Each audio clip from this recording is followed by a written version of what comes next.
নমস্কার। আজ আমি একটি ফ্রি এনার্জি নিয়ে চলে এসেছি আপনাদের কাছে। তো দেখুন, অনেকেরই এলইডি বা এলসিডির প্যানেল ভেঙে যায় বা টুটে যায়।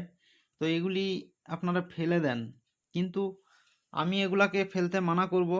এর থেকে আমি একটি দেশীয় জোগাড় দিয়ে একটি ফ্রি এনার্জির পরিকল্পনা করেছি।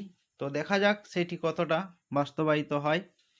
তো দেখুন, একটি আমি এলইডি টিভির প্যানেল, তার সঙ্গে দুটি তার সোল্ডারিং করে নিয়েছি। দেখুন আমি কোন জায়গায় তারটি সোল্ডারিং করেছি, আপনারা একটু ভালো করে দেখুন। তো এটিকে আমি একটি এলইডি এর সঙ্গে যোগ করে নিচ্ছি। তো এই এলইডি যোগ করে নেওয়ার পর আমি এটাকে সূর্যের সামনের দিকে ঘুরিয়ে রাখবো। তো এখান থেকে ইলেকট্রিসিটি জেনারেট হবে। তো যে সমস্ত বন্ধু আমার চ্যানেলটি সাবস্ক্রাইব করেননি, অতি অবশ্যই করে নিন এরকম নতুন নতুন ভিডিও পাওয়ার জন্য।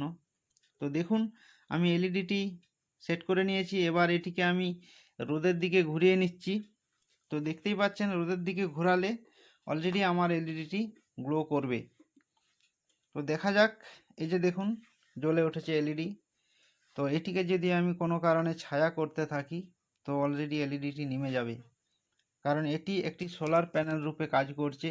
তো এটি যদি আপনারা করতে পারেন, তো সারা জীবনই ফ্রিতে ইলেকট্রিসিটি পেতে পারেন, এটুকু 100% গ্যারেন্টি দিয়ে আমি বলতে পারি। তো দেখুন এটিকে আমি ছায়া করছি, তো সেই মুহূর্তে অতি অবশ্যই এলইডিটি নিমে যাবে। তো দেখুন নিমে গেছে। তো ছেড়ে দেওয়ার পর কিন্তু এলইডি আবার জ্বলে উঠছে। তো এভাবে আপনারা এটি বাড়িতে খুব সহজেই বানিয়ে ফেলুন এবং সূর্য থাকাকালীন ইলেকট্রিসিটি পাবেন। নমস্কার।